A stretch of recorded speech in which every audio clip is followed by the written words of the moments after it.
Emma Carter llegó a la graduación con 8 minutos de sobra, todavía con su uniforme de enfermera. Un andamio se había derrumbado esa madrugada, 10 minutos antes de las 5. 9 heridos. Emma Carter no se fue del hospital hasta que el último paciente quedó estable, y para entonces ya no había tiempo de cambiarse. El Instituto Militar Besford no era el tipo de lugar que perdonaba un uniforme de hospital. Vivian Ashcroft la vio desde el otro lado del vestíbulo de mármol y dijo, lo bastante fuerte como para que todos a su alrededor la escucharan: hay gente que no tiene ningún respeto por una ocasión como esta. Nadie dijo nada. El administrador se acercó y le preguntó, con educación, si Emma Carter estaría más cómoda esperando afuera hasta que terminara la ceremonia. Emma no discutió. Se agachó a recoger su bolso, y la manga de su uniforme se deslizó hacia atrás. El coronel Eisenbaugen estaba a solo 3 metros de distancia. Vio el brazalete de acero en la muñeca de Emma, un nombre, un rango y una fecha grabados en él, y se detuvo en seco, como si el suelo hubiera desaparecido bajo sus pies, porque él conocía ese nombre. Y él era la razón por la que ese nombre estaba en la muñeca de Emma Carter. Antes de seguir, si alguna vez cumpliste una promesa que nadie más sabía que habías hecho, escribe "nunca juzgues" en los comentarios y suscríbete. El andamio se vino abajo 10 minutos antes de las 5 de la madrugada. Era un edificio residencial de 6 pisos en el lado este de la ciudad, y el derrumbe se llevó 2 niveles de estructura con él. La primera ambulancia llegó a la puerta de emergencias donde trabajaba Emma Carter a las 5:20, con 3 hombres en la parte trasera y 6 más en camino. Emma llevaba de guardia desde la medianoche. Atendió al primer paciente, luego al segundo, luego al cuarto y al séptimo, moviéndose entre las camillas con la calma económica de alguien que había aprendido, hace mucho tiempo, que la velocidad y el pánico son 2 cosas distintas, y que solo una de las dos sirve de algo. El último paciente se estabilizó a las 7:11 de la mañana, un hombre de 26 años con el antebrazo aplastado y una presión arterial que tardó 40 minutos en volver a donde ella la quería. Emma pudo haberlo dejado en manos de otro médico a las 6. No lo hizo. Se quedó hasta que los signos vitales de ese hombre se sostuvieron por sí solos, porque irse antes de eso no era algo que sus manos supieran hacer. Después caminó por la zona de ambulancias hacia la luz de la mañana, subió a su auto y manejó 40 minutos con un vestido colgado en una bolsa en el gancho detrás de su asiento, un vestido que había recogido de la tintorería 4 días antes y que ya no iba a tener oportunidad de ponerse. El Instituto Militar Besford se levantaba sobre 360 hectáreas de colinas en Virginia, detrás de un portón de piedra que llevaba ahí desde 1874. Era el tipo de lugar que producía senadores y generales, y los hijos de senadores y generales, donde la matrícula superaba los $70,000 al año antes de contar el uniforme, y donde la ceremonia de graduación de cada mayo atraía a familias que llegaban en autos que costaban más que la mayoría de las casas del condado de abajo. El salón principal tenía pisos de mármol, ventanales de 12 metros y una galería de retratos de hombres de uniforme que se remontaba siglo y medio atrás. La mañana de una graduación, ese salón se llenaba de lino planchado, perfume caro y el murmullo constante de gente que llevaba tanto tiempo asistiendo a ocasiones como esta que ya había dejado de impresionarse por ellas. Emma Carter cruzó las puertas a las 7:52, con 8 minutos de sobra, todavía con su uniforme de hospital, la credencial prendida en el pecho izquierdo, el cabello suelto después de una noche que jamás le había dado un momento para arreglárselo. Era consciente de cómo se veía. Lo había sido desde el estacionamiento, de la manera en que uno es consciente de algo que no puede cambiar y ha decidido no gastar energía en ello. Lo que Emma no hizo fue caminar más despacio, ni disculparse con su postura, ni encogerse mientras cruzaba el salón, porque la conciencia y la vergüenza no son lo mismo, y ella nunca las había confundido. No se dirigió a la sección de familiares. Fue directo a la pared del fondo, más allá de los asientos, más allá de los acomodadores con sus programas, hasta un lugar cerca de las puertas traseras desde donde podía ver el campo a través de los ventanales altos, un lugar donde nadie tendría motivo para mirarla 2 veces. Ahí era donde quería estar. Lo había pensado durante todo el camino en auto, y lo había pensado durante las 3 semanas anteriores. Quedarse parada al fondo era todo lo que había venido a hacer. Mientras esperaba a que se abrieran las puertas hacia el campo de desfile, su mano derecha encontró su muñeca izquierda y se quedó ahí, el pulgar moviéndose despacio sobre una banda de acero bajo la manga, sin que ella pareciera notar que lo estaba haciendo. En su bolso llevaba un sobre que había llegado 3 semanas antes, con matasellos de Dayton, Ohio, dirigido con una letra que se inclinaba fuerte hacia la derecha, marcada tan profundo en el papel que se podía leer desde el reverso de la hoja. Emma la había leído más veces de las que estaba dispuesta a admitir, y no había respondido. No porque no supiera qué decir, sino porque hasta que estuvo dentro del auto no había estado segura de poder obligarse a venir. La carta tenía 4 párrafos. El último tenía solo 2 frases. Emma podía recitar ambas de memoria, y una vez lo había hecho, en voz alta, sola en su cocina, a las 3 de la madrugada.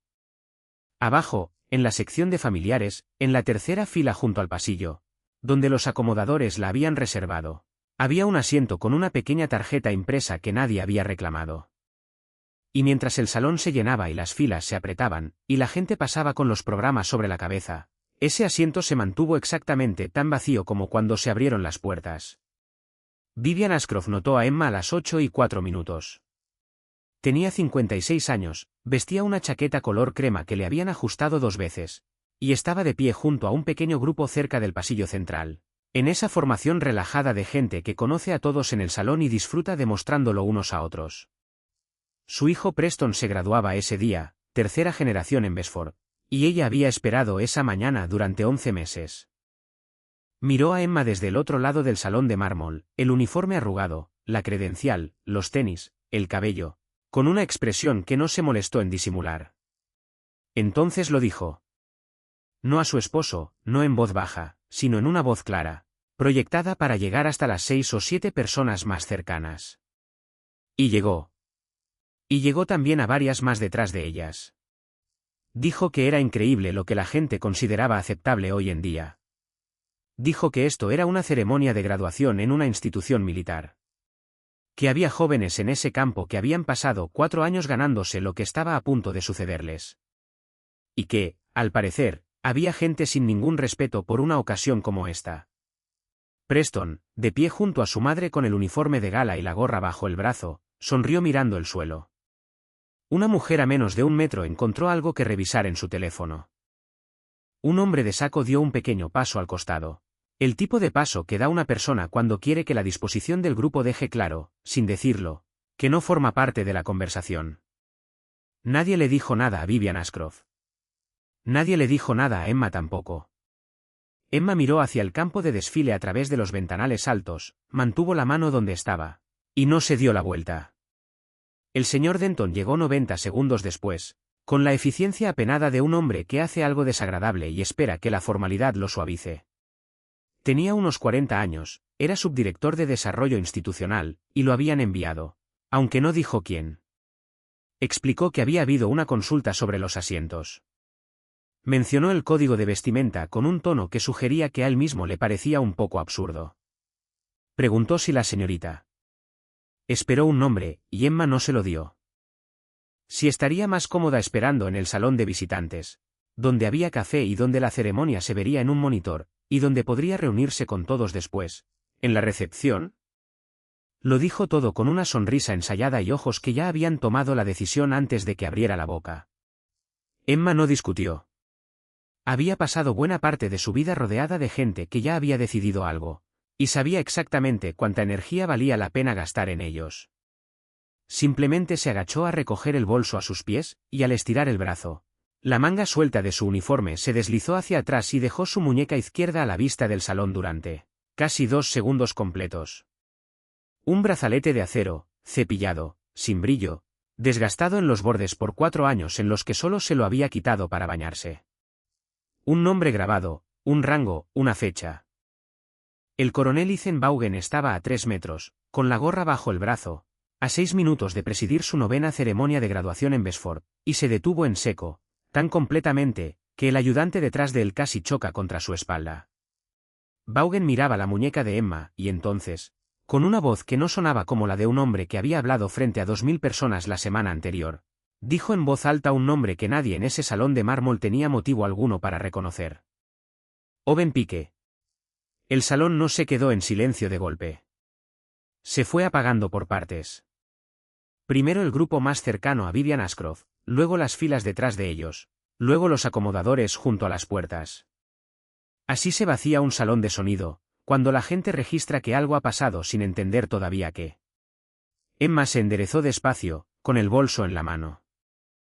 Miró al hombre que había dicho el nombre, el uniforme azul de gala, las águilas en el cuello, el rostro de alguien a quien acababa de golpearlo algo invisible, y entendió en ese momento que lo que sucediera en los próximos minutos ya no estaría bajo su control. Denton seguía a su lado, con la sonrisa ensayada congelada a medio camino. Emma le dio al coronel la única respuesta que le pertenecía a ella: yo fui su enfermero de combate. Vaughan le pidió que caminara con él, no como una orden, y tampoco del todo como una petición. La forma en que pregunta un hombre que ha entendido que la conversación que necesita tener no puede suceder frente a 200 personas con programas en la mano. Cruzaron una puerta lateral hacia un corredor lleno de fotografías de generaciones que se remontaban a los años 30, y Denton no los siguió. El ayudante se quedó junto a la puerta. Cuando se detuvieron, Vaughan no preguntó qué hacía ella en Besford, ni cómo había conseguido el brazalete, ni ninguna de las preguntas que Emma había imaginado por el camino. Le preguntó si había sido ella quien se había quedado con él. Esa fue la pregunta. No estabas ahí. Sino si había sido ella quien se había quedado. Owen Pike tenía 23 años, sargento de un batallón de infantería de la Marina, de Dayton, Ohio, con una madre llamada Denise y una hermana menor llamada Maya, de quien hablaba de la manera en que algunos hombres hablan de un auto que están restaurando, constantemente, con detalle, a cualquiera que estuviera cerca. Emma había sido la enfermera de combate asignada a su pelotón durante 14 meses. Los marines la llamaban Doc, como llaman a los enfermeros de combate. Y después de los primeros meses, dejaron de pensar en ella como alguien de la Marina de guerra. Owen le guardaba el café bueno. Era el que se daba cuenta cuando ella no había comido. Tenía una discusión constante con ella sobre si Ohio State había producido alguna vez un mariscal de campo digno de ese nombre, discusión que perdía siempre y que volvía a empezar la semana siguiente. Y llevaba en su equipo una fotografía de una niña de 15 años en uniforme de fútbol, sosteniendo un trofeo casi tan alto como ella. Sucedió en un pueblo con un solo camino de entrada y salida, y ese camino no era transitable esa tarde. Owen recibió metralla en la parte baja del abdomen por un artefacto que estalló a 11 metros de él. Emma llegó hasta él en menos de 30 segundos. Lo que encontró era una herida que se podía sobrevivir. Nunca, en 4 años, se ha permitido a sí misma dudar de eso. Siempre que llegara a una mesa de operaciones antes de 2 horas. Le empacó la herida, le puso suero, le controló el sangrado con las manos, con las rodillas, con todo lo que tenía en su equipo, y pidió la evacuación médica a las 3:14 de la tarde. El helicóptero fue desviado a las 3:40 hacia un herido que fue evaluado como de mayor prioridad. Fue desviado otra vez a las 4:55. Emma siguió trabajando. Mantuvo a Owen consciente durante las primeras 3 horas, y le habló todo ese tiempo, y él le respondió la mayor parte. Sobre Maya, sobre una solicitud de beca que ella había enviado en primavera, sobre lo que iba a decirle cuando la aceptaran en algún buen lugar. Emma le dijo que él mismo se lo iba a decir. Owen dijo que lo sabía. Entonces le preguntó, en algún momento de la 5ª hora, cuando su voz ya se había vuelto delgada y la luz empezaba a irse del cielo, si ella iría si él no podía. Solo quédate al fondo, le dijo. Solo para que alguien esté ahí. Emma le dijo que sí, porque a un hombre así se le dice que sí, y después lo mantuvo con vida 1 hora y 11 minutos más. Owen Pike murió a las 9:22 de la noche. El helicóptero llegó a las 10:02. La investigación fue exhaustiva, y la exoneró por completo. Determinó que su manejo del caso en el terreno había sido ejemplar, que la herida era sobrevivible en el momento del impacto, y que la demora en la evacuación había sido el factor determinante, una decisión que se había originado muy por encima de su nivel. La recomendaron para una condecoración. Emma leyó el informe 2 veces y lo guardó en un cajón. Dejó la Marina de Guerra 8 meses después. Y no era exactamente culpa. La mayoría de los días creía en esa investigación. Era que no podía dejar de hacer la aritmética.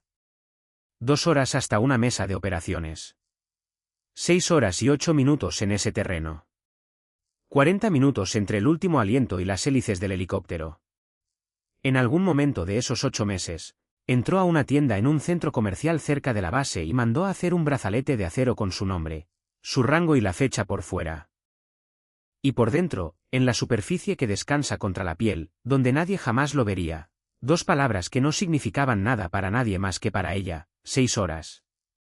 Si alguna vez has cargado algo durante años sin explicárselo a nadie, escribe "nunca juzgues" en los comentarios ahora mismo. Porque la mujer parada en ese corredor jamás le había dicho nada de esto en voz alta a una sola persona viva. Antes de esa mañana. Entonces Emma le contó a Vaughan la parte que desarmaba la suposición que todos en ese salón habían hecho sobre ella. Maya Pique no era su hermana. Emma jamás la había conocido. Tampoco había conocido nunca a Denise Pique, aunque se habían escrito 4 veces a lo largo de 4 años. Y 3 semanas antes había llegado una carta, con una letra marcada con fuerza en el papel, diciendo que los médicos le habían dicho a Denise que no podía volar, que Maya se iba a graduar sin nadie de la familia presente, y que le preguntaba, con pena de tener que pedirlo, si Emma podría ir y quedarse parada en algún lugar de ese edificio, para que alguien del mundo de Owen estuviera bajo el mismo techo. Emma no había respondido la carta. Había subido a su auto a las 7:11 de esa mañana, con sangre en la manga. Había manejado 40 minutos, y había entrado por esas puertas con 8 minutos de sobra. Y había ido directo a la pared del fondo. Porque quedarse al fondo era toda la promesa. Y jamás había tenido la intención de que la vieran cumpliéndola. Denton los encontró en el corredor 2 minutos después. Lo que fuera que hubiera pasado en el salón de mármol tras irse ellos claramente ya le había llegado, porque la sonrisa ensayada había desaparecido. En su lugar había un hombre recalculando visiblemente una decisión que había tomado 11 minutos antes. Se disculpó. Se disculpó otra vez. Peor la segunda vez. Dijo que había asientos disponibles en la primera fila de la sección de familiares. Que él mismo la acompañaría. Que no sería ninguna molestia. Emma le dio las gracias y le dijo que no. Dijo que había un asiento reservado en la tercera fila, junto al pasillo, para Denise Pique, y que iba a permanecer vacío. Y que ella no iba a sentarse en él ni frente a él. Porque la mujer a la que pertenecía ese asiento había querido estar ahí más que nadie en ese edificio, y no había podido venir. Dijo que estaría en la pared del fondo, donde había planeado estar desde hacía 3 semanas. Denton abrió la boca, la cerró, y dijo, por supuesto. Vaughan no había dicho nada por un rato. Estaba de pie con la gorra bajo el brazo y los ojos en algún punto del suelo entre ambos, y cuando Emma finalmente lo miró de frente, vio que su mandíbula se había tensado de una forma que no tenía nada que ver con el protocolo ni con la ceremonia. Le preguntó, en voz baja, si recordaba la hora en que el helicóptero fue desviado por primera vez. Emma dijo, las 3:40. Vaughan asintió despacio, una sola vez, como un hombre que confirma algo que ya sabía desde hacía 4 años y que había tenido la esperanza, hasta ese mismo segundo, de estar equivocado. Se lo dijo con claridad, porque no había ninguna forma de suavizarlo con cuidado. 4 años antes, él era teniente coronel en una célula de operaciones a 1000 kilómetros de ese pueblo, sentado en una sala con una pantalla, una radio y 3 reportes de bajas compitiendo entre sí, y él había sido la autoridad que aprobaba las misiones aéreas esa tarde. Había tomado la decisión a las 3:40. La había tomado otra vez a las 4:55. Ambas veces, el reporte frente a él decía lo mismo, que el sargento con la herida en el abdomen tenía una enfermera de combate en el terreno sosteniéndolo, y que los otros heridos no, y ambas veces había hecho lo que el reporte le indicaba, que era enviar el helicóptero hacia los que no tenían a nadie. Había firmado ambos desvíos con su nombre. Había leído el informe posterior 6 semanas después y se había enterado de que Owen Pique había muerto a las 9:22 de la noche, y que el helicóptero había aterrizado a las 10:02.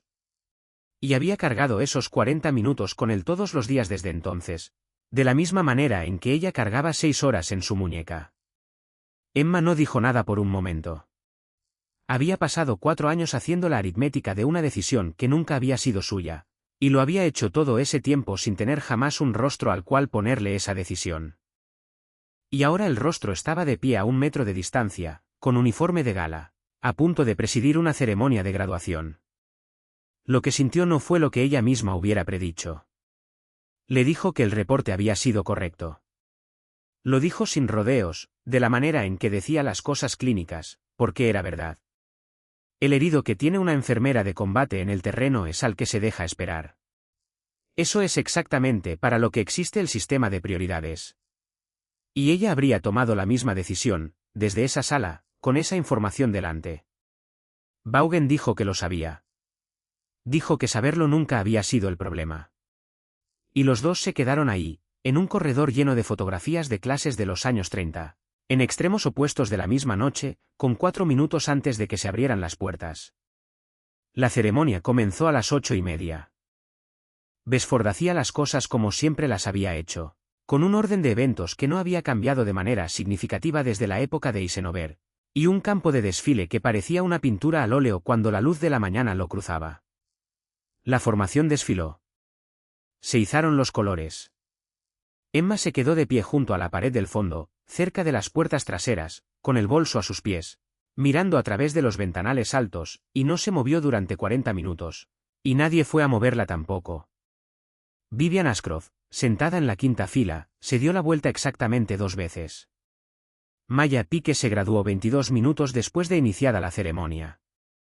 Tenía 22 años, era pequeña, de cabello oscuro, y tenía la mandíbula de su hermano y la misma forma de erguirse antes de moverse que tenía él, algo que Emma notó desde 35 metros de distancia y que la obligó a mirar el suelo un segundo después.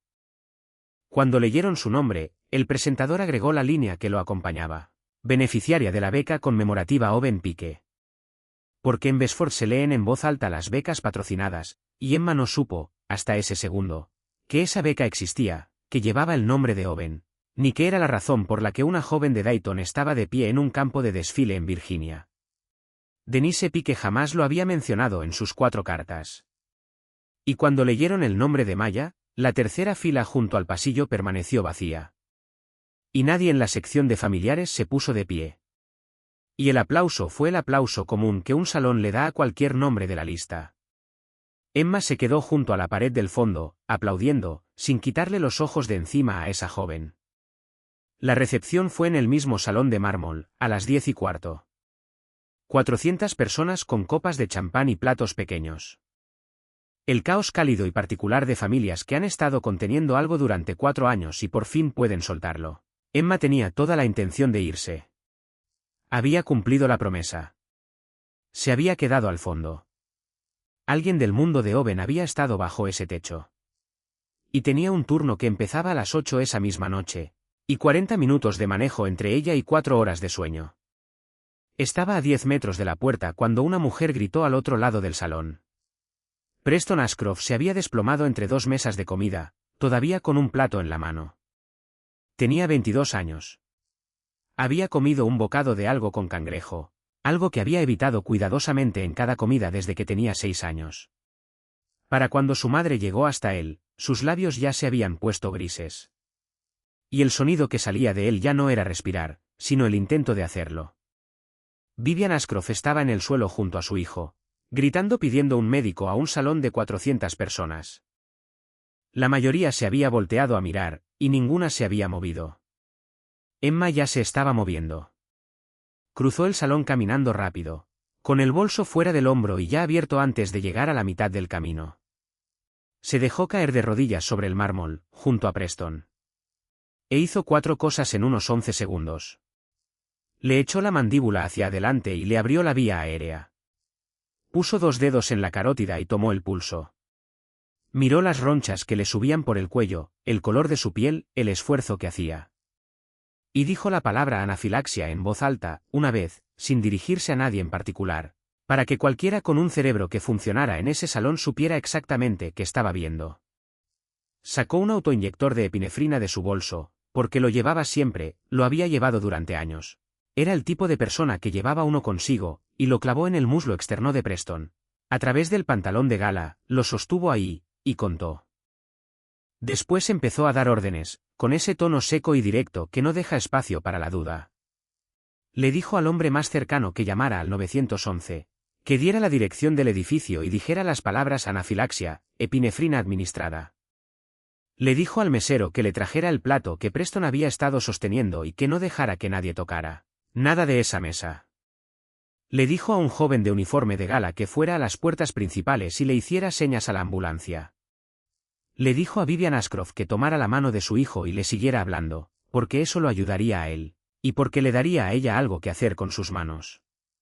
Y entonces se quedó ahí, en el suelo, con los dedos en el pulso de Preston y los ojos fijos en su pecho, y vio cómo el gris iba desapareciendo de su rostro poco a poco, y le habló todo el tiempo con una voz tan serena que dos personas cercanas dijeron después que se habían olvidado de tener miedo ellas mismas.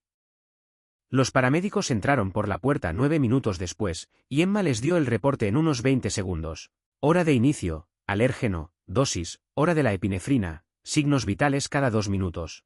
El plato embolsado a su lado sobre el mármol. El paramédico a cargo lo anotó todo, y después la miró un segundo más de lo que el reporte requería. Preston ya hablaba para cuando lo subieron a la camilla. Vivian Ashcroft lo acompañó hasta la puerta y se detuvo, porque a mitad de camino había recordado que no le había dicho absolutamente nada a la mujer que seguía en el suelo, y se dio la vuelta en medio de un salón lleno de 400 personas, y miró hacia atrás. Emma todavía estaba de rodillas sobre el mármol, quitándose unos guantes arruinados. Su uniforme estaba peor que cuando había entrado esa mañana. Se sentó sobre sus talones y se permitió respirar por primera vez en 9 minutos. Y cuando levantó la vista, encontró que todo el salón ya estaba en silencio, vuelto hacia ella. Y el coronel Ethan Vaughan caminaba hacia el micrófono al frente del salón. Vaughan no lo hizo como se espera que estas cosas se hagan. No pidió atención, ni golpeó el micrófono, ni pidió silencio. Porque el salón ya se había quedado callado por su cuenta, desde que los paramédicos habían entrado por la puerta. Se paró frente al micrófono con la gorra en la mano, y empezó describiendo una mañana. Un andamio derrumbado 10 minutos antes de las 5. 9 heridos. Una enfermera que ya llevaba 5 horas de turno cuando llegó la primera ambulancia, y que no se fue hasta que el último paciente sostuvo sus propios signos vitales sin ayuda. Algo que ocurrió a las 7:11. Lo que le dejó 40 minutos de manejo y ningún tiempo para cambiarse la ropa con la que había estado trabajando. Dijo que ella había cruzado las puertas de ese edificio con 8 minutos de sobra. Dijo que, cuando llegó, le informaron que había una queja sobre cómo iba vestida, y le preguntaron si podía esperar en otro salón hasta que terminara la ceremonia. Dejó que eso quedara en el aire un segundo. Después les dijo que llevaba ella en la muñeca un brazalete de acero con un nombre, un rango y una fecha. Sargento Owen Pike, Cuerpo de Marines de los Estados Unidos. Y dijo que él lo había reconocido desde 3 metros de distancia, porque conocía ese nombre desde hacía 4 años, y jamás había esperado verlo en el brazo de una civil, en un salón como ese. Dijo que, en un pueblo con un solo camino de entrada y salida, esa mujer había mantenido con vida al sargento Pike en el terreno durante 6 horas y 8 minutos, esperando una evacuación que nunca llegó. Y que esa evacuación no llegó por una decisión tomada en una célula de operaciones a 1000 kilómetros de distancia, por un hombre que en este momento estaba de pie frente a este micrófono. Lo dijo con claridad, y no lo suavizó, y no apartó la mirada del salón mientras lo decía. Después les contó por qué había venido ella. Dijo que en algún momento de la 5ª hora, en ese terreno, el sargento Pike le había pedido que fuera a la graduación de su hermana si él no podía, y que se quedara al fondo, solo para que alguien estuviera ahí. Dijo que la mujer que había estado en el suelo de ese salón 9 minutos antes había manejado 40 minutos, con el uniforme manchado de sangre para cumplir esa promesa. Que había ido directo a la pared del fondo, a propósito, y se había quedado ahí durante toda la ceremonia. Y que había rechazado un asiento en primera fila porque el asiento reservado en la tercera fila pertenecía a Denise Pike, quien no había podido viajar, y quien 3 semanas antes le había pedido, por carta, que fuera a quedarse en algún lugar de ese edificio. Dijo que la joven que se había graduado 22 minutos después de iniciada la ceremonia esa mañana, con la beca conmemorativa Owen Pike, no tenía idea de que nada de esto era cierto. Maya Pike estaba de pie cerca del fondo del salón, con un plato que había olvidado que sostenía. Vaughan le pidió que se acercara. Después le pidió a Emma que también se acercara. Y entonces dijo lo que dejó el salón desechó, que en Besford, las insignias las coloca la familia, tradición desde 1874. Y que, a su juicio, como oficial que presidía la ceremonia, no había ninguna persona en ese salón con más derecho a esa palabra que la mujer que había sostenido con sus propias manos, durante 6 horas, la promesa de un hermano de armas de Owen Pike. Emma caminó entre 400 personas con su uniforme arruinado. Maya se puso firme frente a ella, y luego dejó de estar firme, porque tenía 22 años. Y había escuchado hablar de un enfermero de combate llamado Doc, durante 4 años de llamadas telefónicas de su madre, sin que nunca le dijeran el nombre completo, y había pasado esa mañana graduándose frente a un asiento vacío. Emma le colocó las insignias con las manos completamente firmes. Las mismas manos que habían estado firmes sobre un piso de mármol 11 minutos antes, y en un camino, en un pueblo, 4 años antes de eso. Maya levantó la mano y rodeó con los dedos la muñeca izquierda de Emma, sobre el acero, y no la soltó. Emma le dijo que su hermano hablaba de ella constantemente, y que todos en ese pelotón sabían quién era Maya mucho antes de saber cualquier otra cosa sobre él. Maya le preguntó si él había sabido lo de la beca. Emma dijo que no, que él solo sabía que ella iba a entrar a algún buen lugar, y que lo había dicho en voz alta, en ese camino, en la 5ª hora. Vaughan encontró a Emma después, al borde del salón, cerca de las puertas, cuando la multitud volvía a convertirse en multitud. No se paró frente a ella. Se paró a su lado, mirando hacia el salón, de la manera en que lo hace un hombre que ha aprendido que algunas cosas son más fáciles de decir de costado. Se disculpó. No la disculpa institucional. Dijo que había tomado 2 decisiones con un reporte frente a él, que probablemente las tomaría otra vez, y que tener razón nunca había sido lo que ayudaba. Emma le dijo que lo sabía, porque había estado haciendo la misma aritmética desde el otro extremo. Entonces le dijo la parte que no era una disculpa. El expediente de la estrella de plata de Owen Pike se había redactado 4 años antes y se había estancado, porque el informe posterior estaba sellado bajo un número de control, y el único testigo de las últimas 6 horas se había dado de baja de la Marina de Guerra y nadie había podido localizarla por los canales oficiales. Dijo que lo reabriría el lunes. Dijo que el testimonio de Emma era la pieza que faltaba, y le preguntó si estaría dispuesta a escribirlo. Emma dijo que sí. Entonces Vaughan le pidió lo segundo, algo en lo que había estado pensando desde el corredor. Besford recibía a 500 cadetes cada año, dijo, y les enseñaba mucho sobre el liderazgo, y casi nada sobre lo que cuesta. Quería 1 hora, una vez al año, frente a la clase entrante. No una clase sobre tácticas. 1 hora sobre cómo se ve realmente cuando el sistema hace exactamente lo que se supone que debe hacer, y un hombre muere de todas formas. Contada por la persona que estuvo ahí, en el terreno. Emma miró hacia el salón un rato antes de responder. Después dijo que lo haría, y que quería que invitaran a Denise Pike a la primera. Vaughan dijo que ya se le había ocurrido. Vivian Ashcroft esperaba cerca de las puertas. Había vuelto de la ambulancia y llevaba un rato ahí, tratando de hacer algo en lo que tenía muy poca práctica. Lo que dijo fue breve. Dijo que su hijo estaba respirando gracias a una mujer a la que ella había humillado frente a 40 personas, 90 minutos antes. Que había estado equivocada de una manera que no iba a poder explicarse a sí misma, y que lo sentía. No pidió que la perdonaran, y no intentó suavizarlo con nada más. Emma le dijo que se asegurara de que Preston llevara siempre 2 autoinyectores, y que dejara uno en el auto. Después recogió su bolso. La estrella de plata llegó 11 meses después. Denise Pike la recibió en una pequeña ceremonia en Dayton, con una cánula de oxígeno bajo la nariz y su hija de uniforme azul a su lado. Y Emma se sentó en la segunda fila, porque otra vez había rechazado la primera. Emma dio su primera charla en Besford ese septiembre, frente a 490 cadetes que no hicieron un solo ruido en toda la hora. Y la ha dado cada año desde entonces. Siempre en septiembre. Siempre en el mismo salón. Sigue trabajando de noche. Nunca se cambió el brazalete.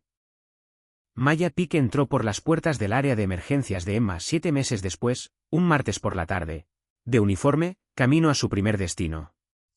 Había manejado 1 hora y media de más para llegar hasta ahí. Esperó junto al mostrador hasta que Emma salió de una sala, y le extendió el brazo sin decir nada primero. En su muñeca había un brazalete de acero, cepillado, sin brillo, con el nombre de su hermano, su rango y la fecha grabados al frente. Dijo que lo había mandado a hacer en una tienda fuera de la base. Que no había sabido qué poner por dentro. Le preguntó a Emma qué decía el suyo. Emma volteó su propia muñeca y le mostró las 2 palabras que llevaban 4 años descansando contra su piel. Maya las leyó, y se quedó callada un momento. Después hizo la pregunta que todos terminan haciendo, si alguna vez dejaba de doler. Emma le dijo la verdad, que no se suponía que dejara de doler, y que cargar con algo no es lo mismo que estar aplastado por eso. Entonces entró una llamada de emergencia, y Emma tuvo que irse. Y le dijo lo último por encima del hombro, camino a la puerta. Lo mismo que le había dicho a Vaughan en el corredor, y a Maya en el campo de desfile, y a sí misma. A las 3 de la madrugada, durante 4 años, yo no lo salvé. Solo me quedé. Si esta historia te recordó que las personas que más cargan son casi siempre las que menos hablan de eso, suscríbete y quédate con nosotros. Cada semana contamos otra historia sobre los silenciosos, los que aparecen cuando nadie los está mirando y nunca pidieron que los vieran. Todavía no hemos terminado de contarlas.